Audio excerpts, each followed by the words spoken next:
Napoleon and the Freemasons.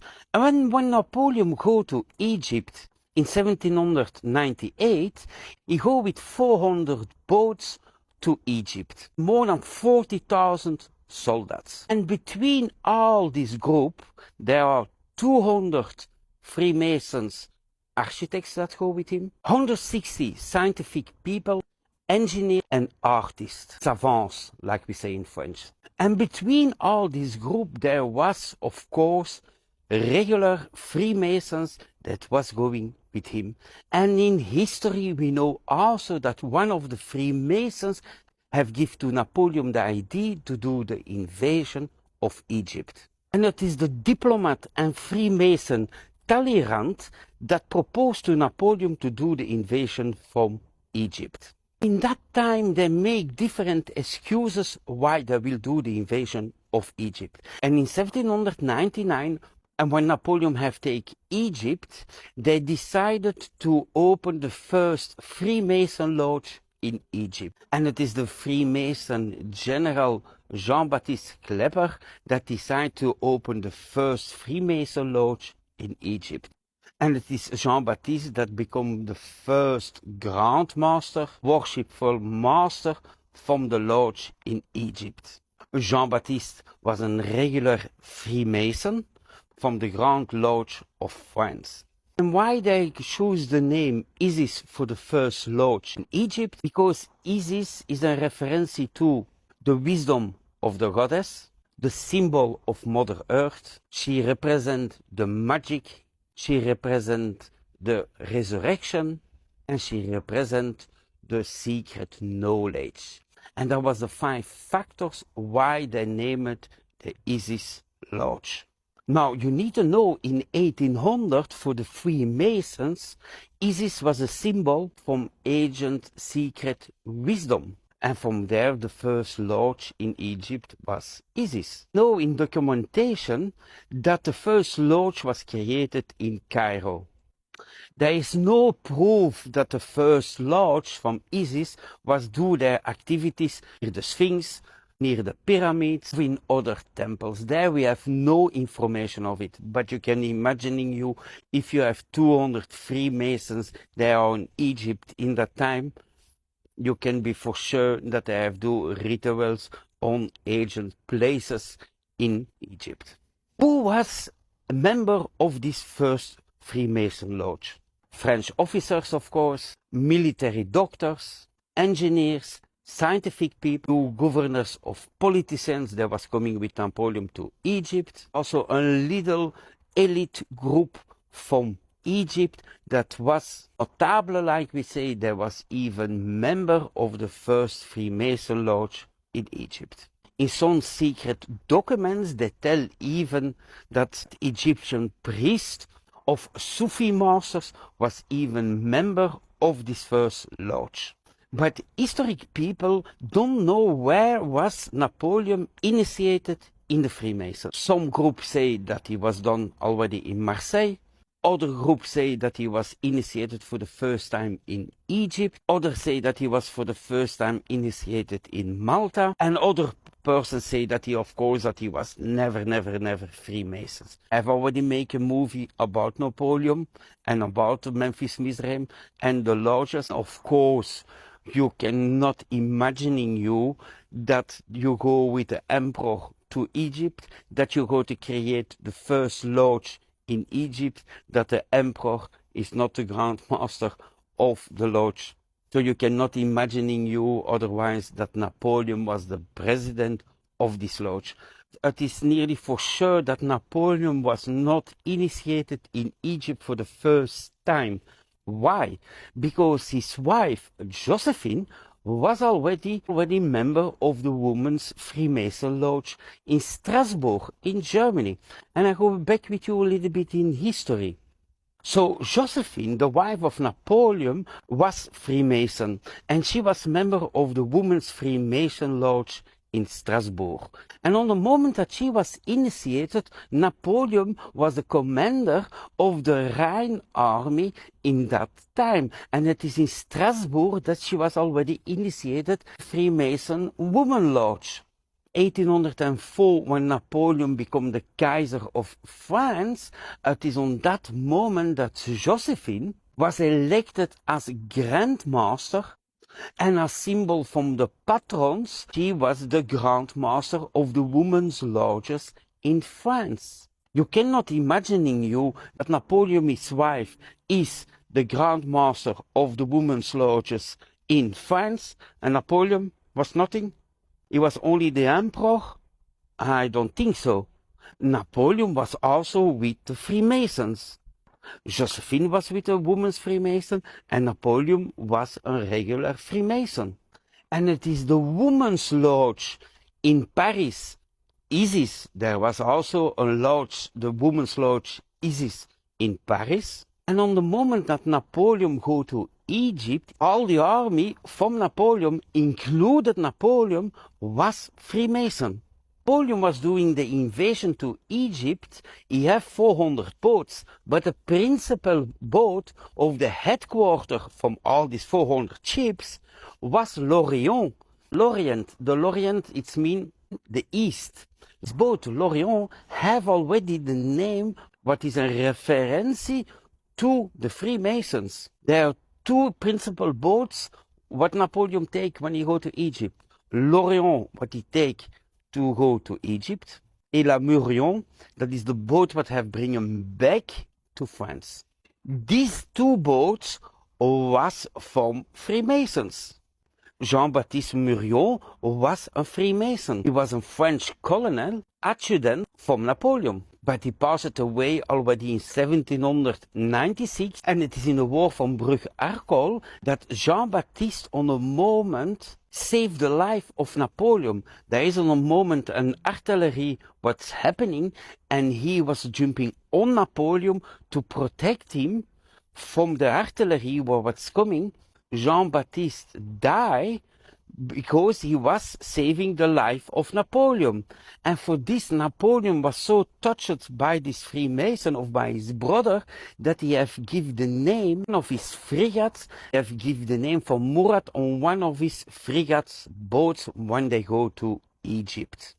And for Napoleon, Morion was so very, very important because he have saved his life, that he have even chose this boat to come back from Egypt to France. And it is even when he was coming after from Egypt in 1799, classified this ship as historic monument. The other ship, L'Orient, this boat the captain, Luc Julien Casabianca. And Casabianca was also a Freemason that was a captain from L'Orient. It was a boat with more than 120 cannons, and in 1789 this boat have bring Napoleon to Egypt. Why Napoleon was taking a lot of different people with him, like engineers, scientific people, artist people, governors, Freemasons, and so on. Because he wanted to seduce the elite from Egypt. He wanted not only to win on military level, but also to win trust of the elite of Egypt. And to impress this elite, he was taking all these different people with him to impress the elite of Egypt. It is after in 1820 that all the legends beginning from Napoleon and his invasion in Egypt. And then becoming the rumors was telling that Napoleon was doing rituals with the Freemasons near the Sphinx, near the pyramids, and so on. I will tell you, will be honest, it will be not rumors. If you are a Freemason with more than 200 Freemasons in Egypt, you can be sure that we will do rituals on old historic places.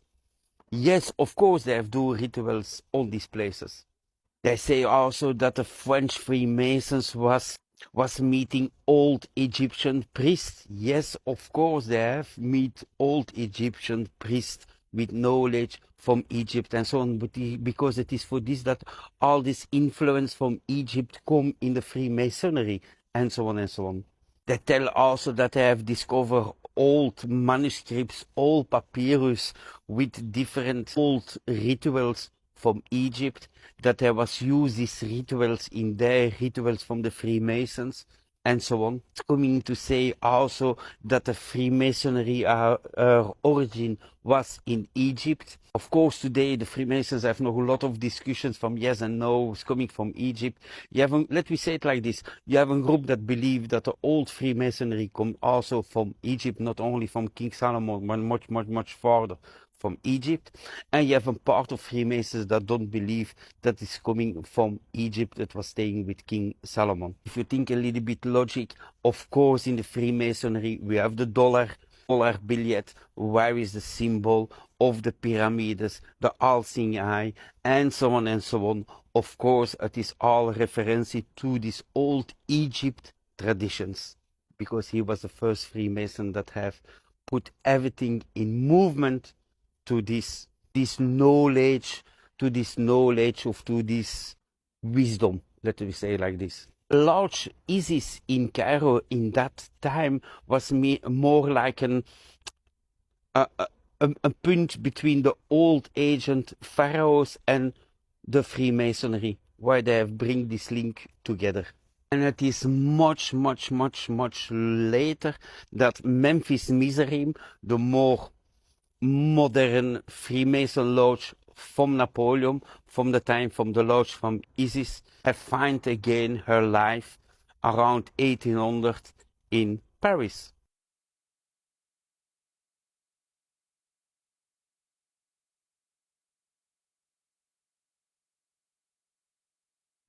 And it was for sure that the lodge of Isis played a very important role, because she was the first French Freemason lodge in Egypt. It was a place where different officers, scientific people, was meet each other there.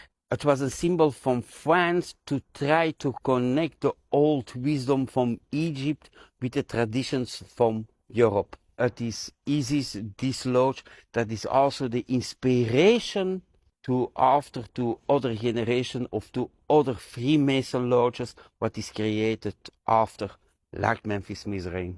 And one of the most famous legends from Napoleon and the pyramid from Egypt is the following.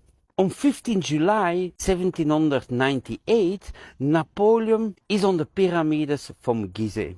And a little bit before that they go to do the war near the pyramids, Napoleon would go on his own to visit one of the pyramids, Cheops of Khufu, like we say. And it is documented by different people that Napoleon would go in the pyramids. And he asked on his generals and his security people to stay outside, that he want to go totally alone in the pyramid. And he go totally alone in the king's chamber. After a few hours, when Napoleon was coming back out the pyramid, he was really white. And people asked immediately, everything okay? What's happening? And so on. The people was a little bit afraid what was happening with Napoleon, because he was looking very strange. Napoleon said to his commanders, if I will tell you what was happening, you will never believe me. That is the only phrase, citat, that Napoleon have said when he was coming out the pyramid. And after many researchers, even Freemasons and normal historical researchers, have tried to search what was happening in this pyramid with Napoleon. They have found nothing in his diaries, they have found nothing in manuscripts, in secret documents, nothing. So on the end of the story, we don't know what was happening in the pyramids from Giza. And it is on that moment also that the pyramid van Giza become one of the most important symbols from the Freemasons, because the pyramid of the king's room is for the Freemasons the symbol from light, knowledge, resurrection, initiation, and to vanquish death. And it is also on the moment when Napoleon was doing his invasion in Egypt, the European Freemasons was looking this a little bit from to go back to the origin. Why? Because Some Freemasons don't think that Freemasonry stopped only with the King Solomon. No, no, no, no, no. Because don't forget, King Solomon come from the 12 tribes from Israel. And the 12 tribes from Israel before, there was in Egypt. It is known that the tribes from Levi was ceremony priest, of was priest from Melchizedek order, of from the family from Cohen. All the Cohen are references to the old priests from Egypt, or to the old priests from Israel. And it is for sure when Napoleon is in the king's chamber or in the king's room from the pyramid from Cheops, that he have an illumination, let we say. Because don't forget, this king's chamber, there is no time zone. There is an intense silentness. You are disorientated in the dark. It's nearly that Napoleon was going in the old vitrol. Vitrol is, well, I need a little bit to pay attention to what I say. Say it is like a cave, or it is a place where when the Freemasons going to initiate a person, where he do a reflection of his life. You can say for initiate people for Freemasons, Napoleon was going back in a total reflection in the king's chamber, like that he will go in vitrol with his first initiation. Sure that he have feel magnetic things, influences, and who know what he have see, what we don't know. And it is for sure, 100,000% for sure, that Napoleon have an illumination in the pyramids from Giza.